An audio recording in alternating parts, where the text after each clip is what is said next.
Mikrozen, kembali lagi di podcast Mikrotalks. Senang rasanya bisa kembali hadir menemani kalian dalam ruang bincang yang santai namun tak penuh wawasan. Saya, Anggeta Nur Rosyid, siap mengajak kalian menikmati obrolan yang ringan, berbobot, menghadirkan cerita dan pengalaman yang bisa menjadi inspirasi untuk perjalanan kalian ke depan. Oke, senang banget hari ini kita bisa kembali lagi bertemu dan mengudara bersama kalian. Di episode kali ini kita kedatangan narasumber yang pastinya sudah tidak asing lagi di kalangan mahasiswa, yaitu seorang dosen yang punya banyak pengalaman menarik untuk diberikan, yaitu Pak Isya. Oke, selamat datang Pak Isya. Selamat datang, saya mengucapkan selamat datang. Gimana Pak kabarnya Pak hari ini? Ya, alhamdulillah, baik-baik saja. Alhamdulillah. Mungkin ada kesibukan yang dilaksanakan hari ini, ada apa aja Pak? Wah, apa aja ya? Kalau mengajar. Hari ini nanti sih. Nanti. Setelah ini sih. Oke, kita langsung aja nih Pak, ada beberapa pertanyaan buat Pak Yusya. Kita bakal membahas seputar Pak Yusya di PT IKA ini. Kalau boleh diceritakan sedikit nih Pak, latar belakangnya Pak Yusya itu seperti apa? Mulai dari pendidikan, terus pengalaman awal mengajar, lalu hal-hal yang mendorong Pak Yusya akhirnya ambil di bidang informatika. Latar belakang ya. Mungkin ini ya. Kalau dari SMA ya mungkin ya. Dari SMA itu memang tertarik dengan sesuatu yang berbau-bau informatika, komputer gitu ya. Terus pertama kali mungkin lihat codingan HTML itu kayaknya, bukan codingan ya sebenarnya. Lihat HTML itu kan, lihat skripnya HTML itu, kayaknya kok bisa jadi tampilan kayak gini, gimana caranya kayak gitu. Terus lama-lama ya tertarik, terus nyoba sendiri. Terus mungkin dulu kalau di SMA itu nggak ada ya, kayak teman-teman yang di SMA pada mungkin juga Belum ada nggak ada yang kayak gitu. Cuman ya waktu itu memang karena tertarik itu aja sih. Terus akhirnya memutuskan kayaknya ini nanti kuliah kayaknya ke situ aja ya. Terus akhirnya lanjut dari SMA, terus lanjut merantau ke Bandung. Oh, ke Bandung, di berkuliah di mana Pak? Dulu S1-nya itu di Telkom. Oh, di Telkom. Udah tahu belum? Saya sudah tahu sih Pak, saya dulunya di Bandung juga. Di Bandung juga, yang di Dayakolot gitu ya? Iya. Di Dayakolot. Terus habis itu sekitar 4 tahun gitu ya. Terus habis itu ya mungkin peminatnya dulu fokusnya di multimedia gitu ya, di bagian multimedia dan ICM itu apa dulu ya? Saya lupa. Intelligence Computing namanya apa? Lupa saya.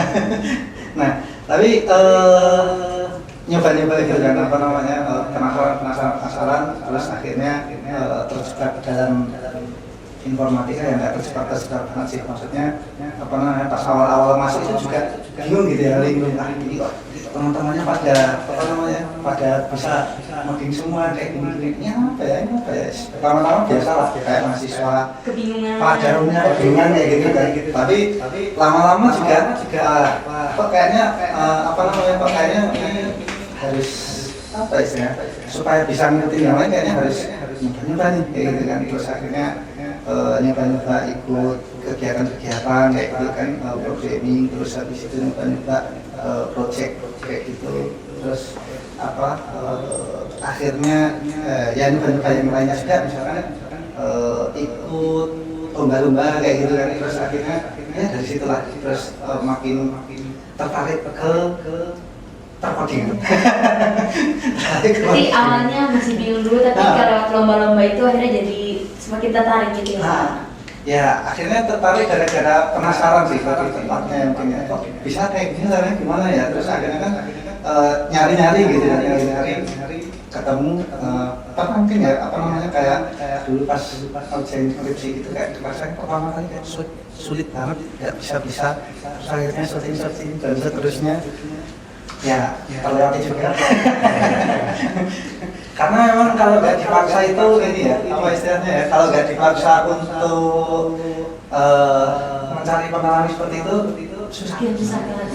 Iya, benar banget. Memang harus dicoba-coba. Mungkin teman-teman juga Nah, terus akhirnya lulus S1, terus sempat jadi apa namanya, sempat ikutan ke asisten dosen. Jadi asisten dosen sementara di sana gitu ya. Waktu itu ditawari sama dosen, kalau ngajar di sini dulu sama saya sebentar gimana gitu kan. Sama akhirnya berarti setelah lulus itu di sana dulu jadi asisten dosen gitu dulu ya Pak? terus ya sambil proyekan juga gitu kan. Terus akhirnya apa namanya,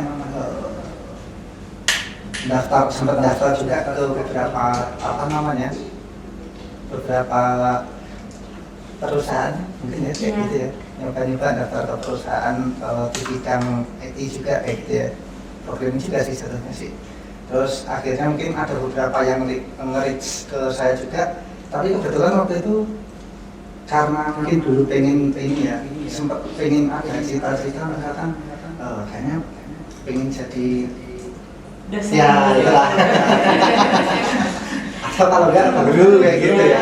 Terus akhirnya apa namanya, daftar itu lah, daftar apa namanya, daftar kuliah S2 lagi ke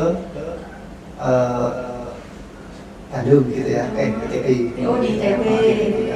Terus akhirnya wah apa namanya, yang mungkin ini ya sempat apa istilahnya, sempat yang daftar ke perusahaan-perusahaan itu akhirnya mungkin waktu itu karena barengan dengan keputusannya diterima dengan itu, akhirnya adalah ITB dulu aja gitu ya. Toh misalkan kerja nanti juga bisa sambil proyekan lagi gitu. Bisa sambil nyoba apa namanya, ikut kegiatan apa juga gitu kan.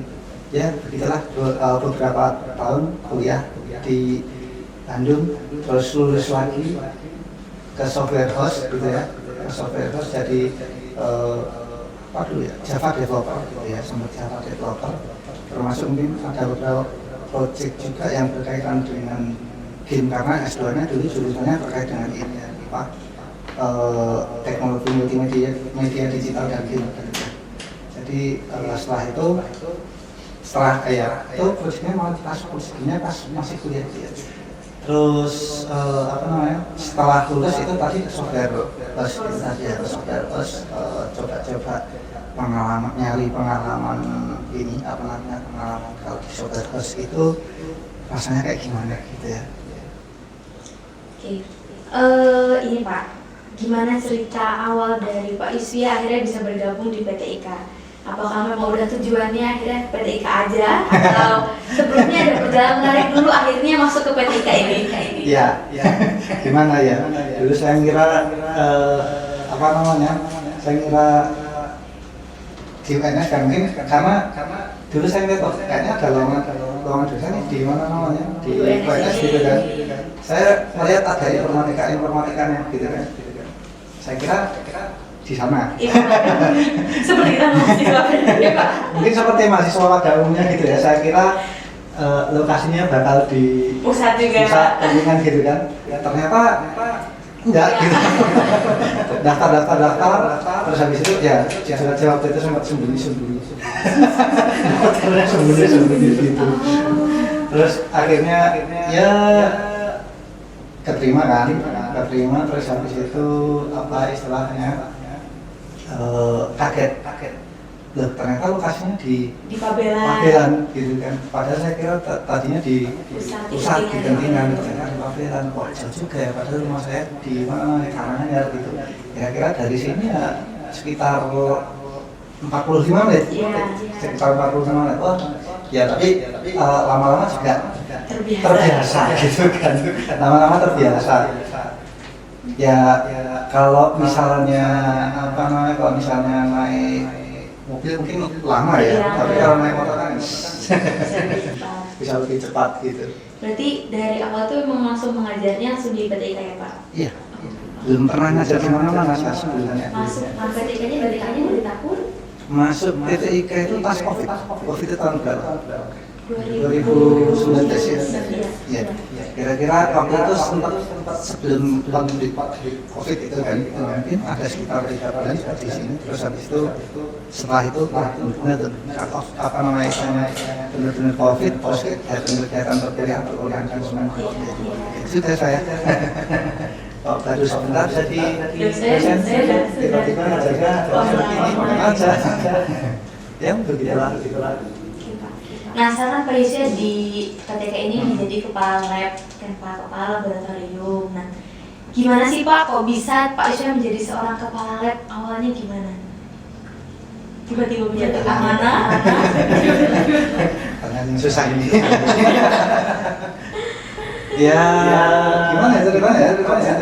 Saya juga agak kayaknya apa istilahnya sempat ada voting-votingan dari dosen atau mana gitu ya, dengan dosen mungkin ya. Terus akhirnya dan kebetulan satu-satunya yang belum lanjut studi. Ya sudah kuliah. Ya, kuliah kan saya gitu kan. Ya udahlah, apa namanya? Sama saya aja atau gimana gitu ya waktu itu ya. Sebetulnya juga nggak kepikiran juga kok saya tapi ya sudah karena sudah bisa. Terus Pak sama kepala laboratorium itu kesibukan apa dan apa yang Pak Yusya lakukan dalam pengelolaan? Nah, untuk kesibukan dan aktivitas ini ya dalam pengelolaan ya. Yang pertama itu ini sih biasanya sih ada semacam kayak nanti apa namanya dengan mengurus lab gitu kan dengan para asisten kan ya biasanya sih bahas-bahas terkait dengan masalah di laboratorium kayak gitu kan mungkin ya misalkan ada barang-barang yang rusak terus ada barang-barang yang perlu diperbaiki dan seterusnya kayak termasuk mungkin terkait dengan beberapa yang perlu diskusi perlu ngecek juga jadi ya ini apa namanya aktivitasnya cukup walaupun tidak bisa dibilang banyak tapi adalah jadi apa namanya memastikan labnya itu kredibel terus habis itu termasuk ini ya ngatur jadwal penggunaan kan gitu kan karena jangan sampai tidak kayak itu antar istilahnya antar kelas gitu kan termasuk kan beberapa sebetulnya ada lab mana ya lab dipakai bukan pertama yang lab yang sharing gitu kan yang di lain gitu kan itu memastikan juga kalau dipakai itu nggak ada dan terlagi dalam prodi lain itu. Untuk pengecekan juga koordinasi dengan asisten lab itu dia sekali sebulan biasanya. Jadi nanti ada laporan mungkin kalau mungkin selama perjalanan mungkin ada laporan juga dari mereka juga misalkan mungkin ada kursi rusak atau gimana sering ya beberapa pekan terakhir ini kursinya ambil akhirnya mungkin ya apa istilahnya dilaporkan kemudian dibawa ke Pak Rudi dan seterusnya. Untuk boleh dijelaskan dong Pak, dari laboratorium itu terdapat fasilitas apa saja atau berarti khususnya di kita. Terus hal apa saja yang bisa mahasiswa gunakan dalam pembelajaran? Kan selama ini kita tahu teman-teman Mikrozel itu hanya tahu kita datang ke lab belajar yang jarang sedikit begitu teman-teman Mikrozel ini yang minjem barang di lab mengetahui apa aja. Nah kalau di negeri sebetulnya banyak ada ya ini peralatan apa namanya masuk mungkin kamera dan seterusnya beberapa kamera dua misalnya itu untuk keperluan yang sangat mendesak misalkan ada dikasih apa namanya program studi terus ada kegiatan yang paling penting biasanya kegiatan apa? PKS. Iya Pak. Terus ada satu lagi apa namanya kamera yang sengaja bisa dipakai apapun gitu karena yang satu ini ya dari segi biaya kan cukup mahal di maintenance-nya juga lebih lebih lagi dari lagi. Lebih berhati-hati dalam mengelola kamera itu gitu ya. Nah, terus ada mungkin apa semacam peralatan praktik mungkin teman-teman yang aktif mencari pikiran gimana, dan ini baru saja ada tambahan terus kita juga punya apa ya splitter buat apa namanya yang fiber optik gitu kan, ada dua kalau nggak salah. Itu satunya baru juga dapat hari ini. Hari ini tuh ada beberapa 19 termasuk besar itu ya. Itu nanti kita bisa dimasukkan untuk belajar di kurikulum yang selanjutnya gitu ya. Harapannya seperti itu. Terus ada juga peralatan untuk ini semacam komputer gitu ya. Buat teman-teman ini, bagi teman-teman praktek animasi gitu ya. Kan ada komputer yang bisa dipakai untuk nah itu kalau misalnya contohnya nggak kuat kurang mumpuni buat render. Kalau modelinya ini ya modelinya simpel gitu ya, nggak berat nggak simpel sih, tapi nggak kayak ini. Cuman untuk ngerender hasilnya kan butuh device yang lebih kayak gini. Dan kebetulan sebenarnya di cloud juga ada hampir bisa dipakai jadi kalau teman-teman ingin ngerender tugasnya apa namanya ada tugas 3D kayak gitu kan, nanti ngerendernya bisa di situ. Terus Pak, untuk barang-barang yang baru datang seperti kemudian ada pengadaan inventaris baru lagi. Pengadaan inventaris itu dilaksanakannya setahun sekali atau berapa periode sekali? Umumnya setahun sekali ya, tapi setahu saya juga itu belum pasti dapat gitu. Alhamdulillah tahun ini dapat gitu ya, termasuk yang tadi itu seperti itu. Jadi harapannya nanti semester depan bisa mulai digunakan sama teman-teman gitu ya, kalau kegiatan. Jadi sebenarnya setiap tahun itu ada pengadaan. Berarti periodenya per tahun gitu ya Pak?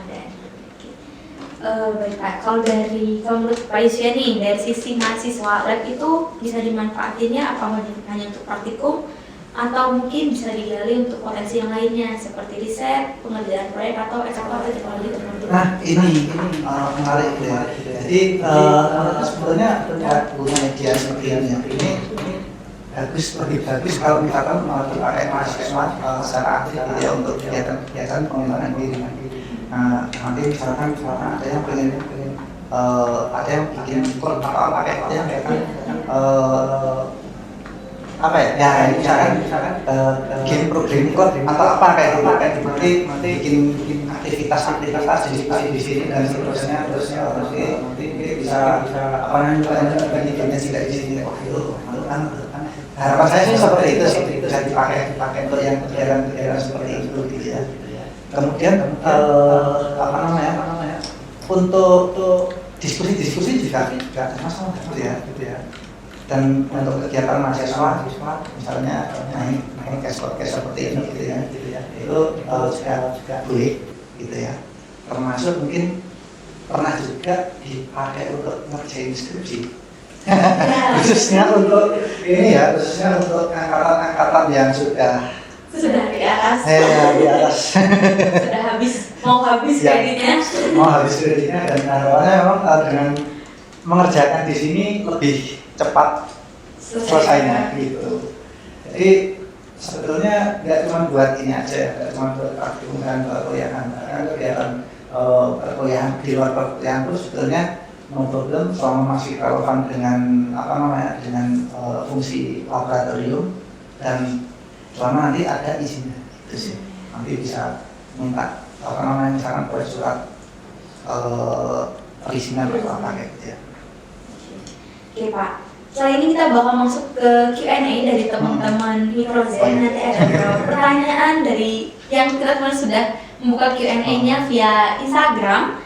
Nah, yang pertama ini Pak, tadi kan juga tadi membahas skripsi. Iya. Pertanyaan yang pertama itu, ada Pak, banyak mahasiswa yang sering kebingungan saat menentukan judul skripsi. Menurut Pak Yusfia, ada nggak tips and trick yang bisa membantu mahasiswa dalam memilih judul yang tepat dan realistis untuk dikerjakan? Oke. Tips dan Judul trik. skripsi. Judul ya. Sebetulnya enak loh.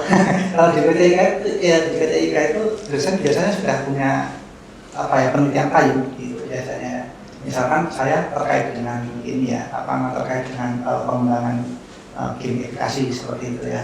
Kemudian Pak Cucuk mungkin terkait dengan penelitian seperti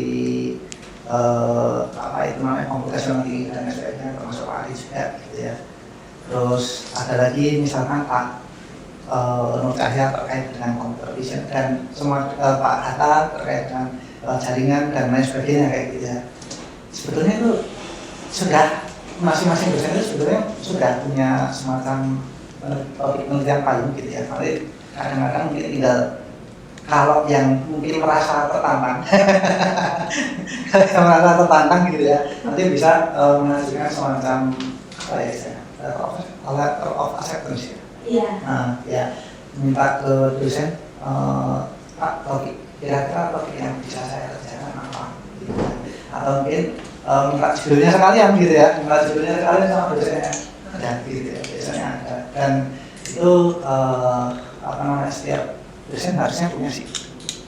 Tapi ini nggak Pak, tidak untuk kemungkinan buat kita dari mahasiswa PTK itu punya judul sendiri, terus nanti baru disesuaikan dengan dosennya. Bisa. Ada, jadi kalau misalnya teman-teman bikin sendiri, bikin judul sendiri gitu ya, itu juga no problem gitu ya. Tapi biasanya yang diprioritaskan umumnya yang punya ini dulu LA gitu ya. Dan juga kalau bisa kita juga menyesuaikan dengan fokusnya dari dosen tersebut gitu ya Pak. Lalu Pak, ada pertanyaan kedua nih Pak. Selanjutnya kami bertanya mengenai teknologi di PTIK. Apakah memungkinkan bagi prodi PTIK untuk mengembangkan sebuah AI yang bisa membantu mahasiswa berkebutuhan khusus? Dan kalau memungkinkan, nanti implementasinya kira-kira seperti apa? Bentuk teknologi. Iya Pak, ini dari teman-teman minggu itu minta perihal pengembangan AI untuk siswa berkebutuhan khusus. Kamu bisa kenapa kalau siapa yang belajar juga yang pakai AI itu ya. Jadi kalau misalkan pakai itu teknologi seperti itu bisa seperti itu ya. Tapi memang untuk teknologi itu untuk secara spesifik sebetulnya belum ada ini ya, ada peralatannya ya. Tapi dulu ya tingkat kalian angkatan 2017 itu ada Mas Andreas Wiki yang CEON mah. Iya. Nah, CEON mah teknologi itu dulu juga skripsinya terkait dengan teknologi asistif juga. Bahkan dia pernah bikin ini ya, pernah bikin vice kayak gitu ya. Tapi nggak pakai perangkat dari Dari Mas Andreas sendiri. Jadi dia punya ini sendiri gitu ya, punya bisnis sendiri. Tapi kalau yang bisa disediakan oleh platform itu satu ini baru komputer yang bisa. Tidak ada sesuai memanjang pertemuan sendiri ketika kapasitas dosen. Menurut Pak Yusya, apa yang harus dilakukan mahasiswa dalam hal seperti ini? Jadi contohnya, kalau misalnya kelasnya harus jam 16.30, tapi dari koordinator kelas itu konfirmasinya jam 17 untuk kelasnya. Jadi kelasnya itu dimajukan sesuai dengan keinginan sendiri, tidak sesuai jam. Ya. Gimana ya? Itu apa namanya? Jadi nanti. Tapi ini sudah ada kalau sudah ada Pak, berarti tidak apa-apa seperti itu.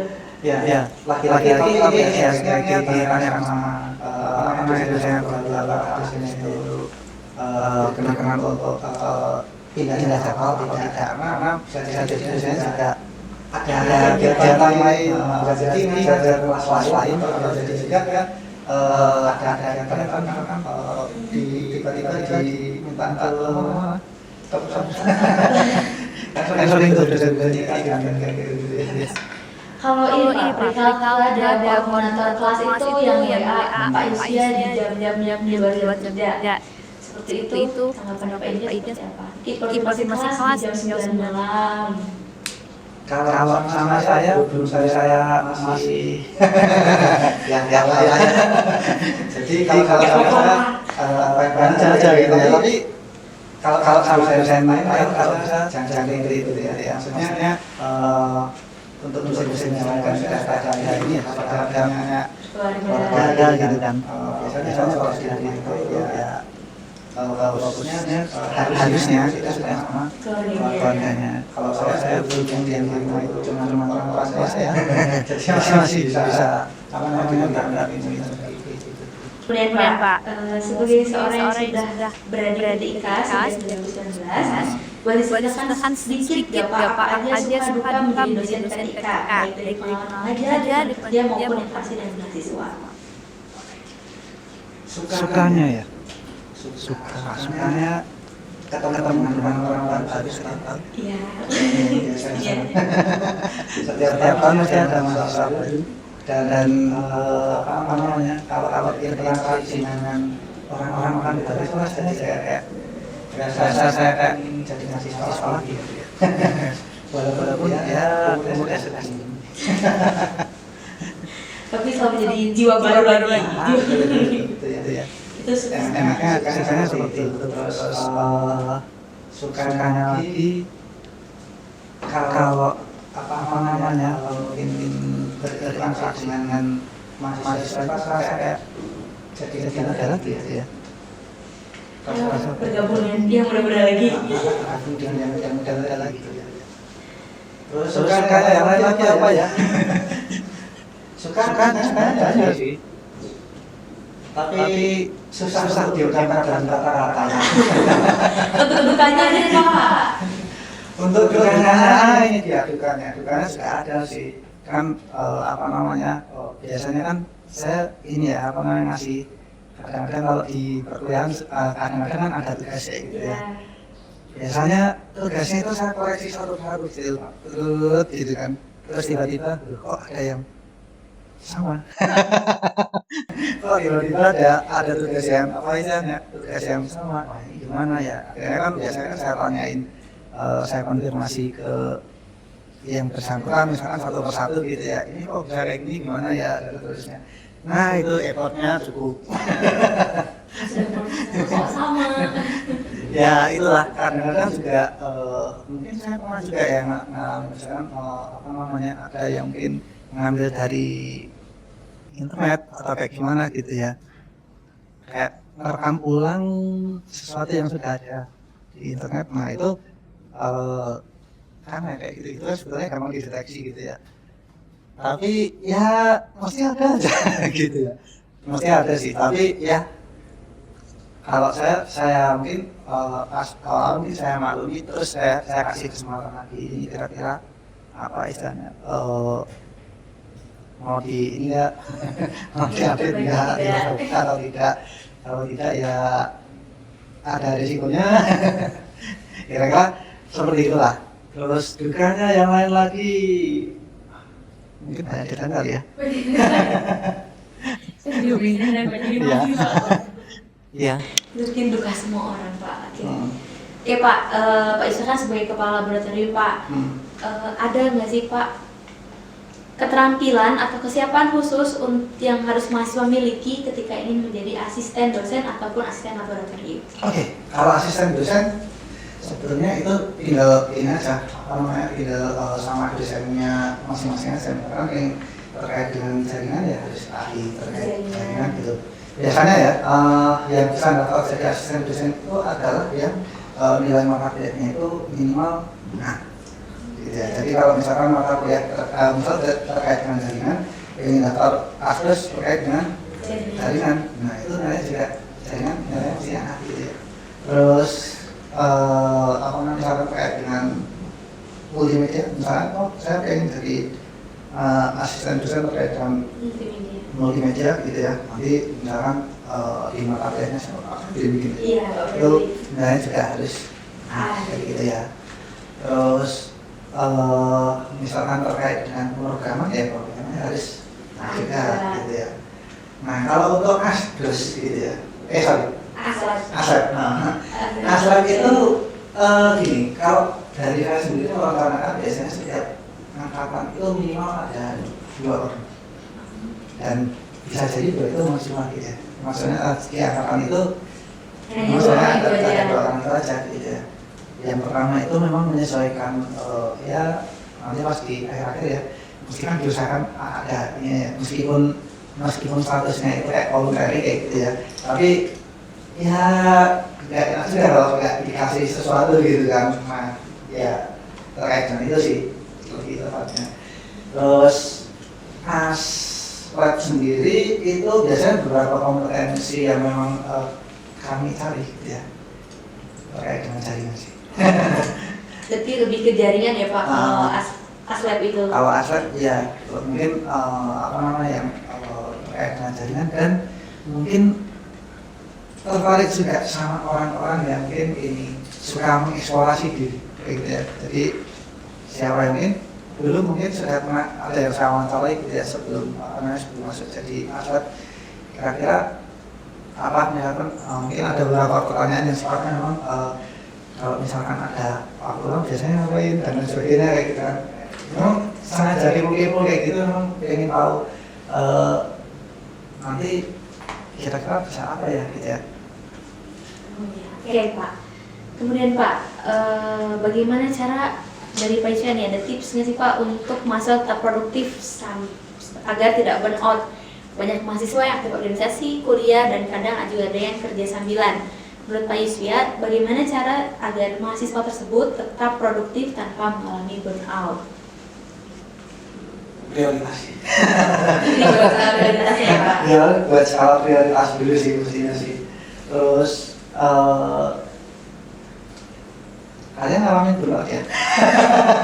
Kita kadang burnout sih Pak. Karena gitu ya, memang kalau saya dulu mungkin pas kuliah memang sengaja dibanyakin dibanyakin aktivitas itu memang sengaja cari pengalaman gitu kan, memang sengaja cari pengalaman, tapi nggak tahu kalau kondisinya sekarang seperti apa gitu ya. Tapi kalau saya memang dulu sengaja nyari-nyari aktivitas yang memang berkaitan dengan kompetensi gitu ya, berkaitan dengan kompetensi, walaupun itu juga ada apa namanya aktivitas seperti organisasi. Nah tapi kalau organisasi ya saya dulu cuma siapa aja gitu ya. Saya gitu siapa aja. Misalnya ya tadi itu mungkin ya ke asisten apa namanya asisten lab. Dulu juga lumayan. Berarti grup itu juga pernah jadi asisten lab, pernah juga jadi asisten dosen. Asisten praktikum. Asisten praktikum. Asisten dosen juga. Berarti lebih ke prioritasnya kita ya Pak? Lebih ke sebenarnya kita itu mau menggali apa gitu, lebih ke situ sih. Tapi ini loh jangan dikira gitu ya, maksudnya dengan kita ikutan organisasi itu mengganggu perkuliahan itu enggak sih. Kalau saya pikir enggak ya. Kenapa? Karena memang sebetulnya kalau kita pinter-pinter apa yang memanfaatkan organisasi itu sebagai sebuah wadah, mestinya ada skill yang kita dapatkan gitu ya dari situ ya. Jadi saya pikir kalau misalkan cuman kuliah terus pulang itu mubazir banget sih. Iya. Lagi pula waktunya kan gini ya, kita kuliah S1 itu cuman 4 tahun gitu kan. Setelah itu nanti kerja. Ya nggak tahu apa namanya, mungkin punya usaha sendiri atau nanti ke mana namanya daftar ke perusahaan korporat atau apa kayak gitu. Ada yang mungkin jadi dosen kayak saya. Ada yang jadi guru juga kayak gitu ya. Nah, saya rasa kalau misalnya kita cuman kuliah sama kuliah terus habis itu pulang gitu kan. Masuk buku Pak, kuliah pulang. Ya kasihan ininya ya, kasihan bukan. Ya kasihan waktunya sih sebetulnya. Waktunya yang seharusnya mungkin bisa dimanfaatkan untuk aktivitas yang mengembangkan diri gitu ya. Itu jadi kayak terbuang percuma gitu kan. Padahal nanti setelah kuliah itu skillnya kepake banget. Kalau misalkan di organisasi ya gitu ya, kemampuan kita dalam apa istilahnya berkomunikasi dengan orang lain kayak gitu kan, perlu juga gitu kan. Terus setelah itu mungkin yang mungkin terkait dengan apa misalkan kemampuan bidang, coba misalkan teman-teman ini saya sekaligus menghimbau ya pada teman-teman PTIK gitu ya, apa namanya tadi istilahnya mikrozen ya. Kalau bisa kalau memang rasanya kayak masih luang banget gitu, coba untuk ikut kompetisi. Ikut perlombaan, ikut apa kayak gitu ya. Itu apa ya istilahnya, pengalaman yang berharga sih menurut saya sih, karena sesuatu yang tadinya kita nggak tahu terus kita jadi tahu dengan apa istilahnya, dengan mengikuti seperti itu gitu ya. Terus gini, teman-teman mikrozen ini kan rata-rata ya anak PTIK ya. Iya, PTIK dong Pak. Anak PTIK kan ya pastinya kan. Bayangin ya teman-teman ya, teknologinya itu dari tahun ke tahun itu selalu ada perkembangan gitu ya. Jadi teknologi itu dari tahun ke tahun itu selalu ada perubahan, ada perkembangan kayak gitu. Kita nggak ngikutin diri kita kadang-kadang ketinggalan kayak saya gitu ya. Misalkan sudah nggak ngikutin teknologi terkait dengan software development, ini pasti saya tanya ke teman-teman saya yang ada di mana namanya, ya mungkin di perusahaan gitu ya, sudah di perusahaan atau mana, mungkin sudah ada lagi teknologi yang nggak saya ketahui kayak gitu ya. Jadi kalau bisa ya coba nanti dimanfaatkan untuk eksplorasi diri gitu ya, dan sebisa mungkin jangan dianggap beban. Gitu ya, sebisa mungkin jangan dianggap beban. Terus seandainya kok kerasa berubah ya kadang-kadang perlu ini sih, apa ya istilahnya, perlu aktivitas selingan gitu ya. Misalkan kalau saya dulu mungkin diajakin naik gunung atau kemana gitu ya, jadi apa namanya, pikirannya fresh lagi atau gimana kayak gitu. Ini kebetulan kalau dosen PTIK setiap akhir semester tuh apa namanya, mungkin ya ini baru sekali sih, pengennya sih lagi. Setiap akhir semester itu kayak ada camping bareng-bareng gitu kan. Nah mungkin outing bersama. jadi kemana gitu, bikin tenda terus makan bareng, ngapain gitu, suasananya dingin enak gitu kan. Nah mungkin teman-teman juga Bisa menjadi inspirasi buat bisa juga gitu ya. juga ya Pak. Tapi jangan aneh-aneh ya. Jadi kita hanya makan-makan. Ya pokoknya yang penting inilah apa namanya, menjaga diri lah gitu lah. Berarti walaupun banyak kesibukan yang penting ada celahnya buat kita juga beradaptasi juga gitu.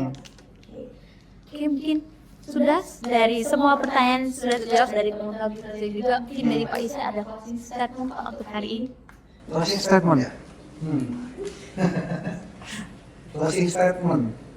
Kira-kira apa ya? Ini apa namanya, buat teman-teman PTIK mungkin atau mikroset tadi sebutannya mikroset itu, jangan mudah berpuas diri gitu ya. Jadi saya mungkin bisa apa namanya, saya mengutip peribahasa di atas langit masih ada nih kayak gitu. Jadi kalau kita merasa sudah bisa, kemudian kita nggak mau belajar, kita ketinggalan gitu. Apalagi kita bergerak di bidang teknologi gitu kan, yang mana notabene itu akan terus berkembang gitu ya. Kalau nggak itu kita ketinggalan gitu. Nah pesan saya itu tadi, jangan mudah berpuas diri, kalau bisa selalu dikembangkan kompetensinya ini. Jadi kompetensi teman-teman itu selalu dikembangkan. Mungkin di sini mungkin ada yang mungkin teman-teman, wah ini kayaknya saya sudah jago ini nih, terus nggak mau belajar lagi. Nanti kerasa tuh kalau sudah lulus apa namanya, lulus kuliah dulu keluar jadi alumni, terus habis itu bersaing dengan beberapa alumni dari universitas lain. Nanti mungkin ada alumni UGM, ITB, UI, ITS, terus UNESA, UNESA dan lain sebagainya. Ternyata apa namanya, persaingannya ya lebih gitu ya, lebih ya seperti yang saya bilang tadi, di atas langit masih ada langit gitu ya. Terus satu lagi, ini kan memang zaman ini ya, zamannya menggunakan teknologi apa yang terbaru ini, AI ya, AI, ChatGPT dan lain sebagainya. Saran saya jangan ketergantungan sama yang namanya AI. Kenapa? Karena membuat kemampuan apa ya istilahnya, kemampuan kita untuk melakukan rasionalisasi itu jadi berkurang gitu. Dan itu nanti baru akan kerasa kalau ketika teman-teman itu sudah, mungkin kalau di sini masih oke lah kayak gitu ya, tapi karena kalau sudah lulus, wah itu tuh kalau sudah lulus sempat ada yang ini ya, rekruter yang pernah mengeluh sama saya gitu ya, apa istilahnya, kok ini ya, kok lulusan sekarang itu bisa sih ngoding gitu ya, bisa ngoding apa namanya istilahnya, sesuai dengan hasilnya gitu ya. Tapi ketika ditanyai terkait dengan apa namanya, terkait dengan kok bisa begini itu bagaimana, nah ternyata kebingungan kayak gitu. Dan setelah ditelisik lagi ternyata gara-gara gitu. Betul gitu ya. Jadi saran saya jangan ketergantungan dengan AI. Boleh pakai AI gitu ya, tapi coba ketika teman-teman pakai AI itu anggap sebagai partner diskusi aja gitu ya, bukan sebagai alat bantu untuk menjawab sesuatu. Yang menemukan ilmunya itu harusnya bukan AI-nya, tapi teman-teman gitu ya, karena yang belajar teman-teman gitu. Saya rasa begitu sih. Baik, terima kasih Pak Yusuf sudah menyempatkan waktunya di sore hari ini. Dan juga terima kasih teman-teman Mikrogen sudah mendengarkan podcast pada hari ini. Sampai jumpa di episode selanjutnya. See you!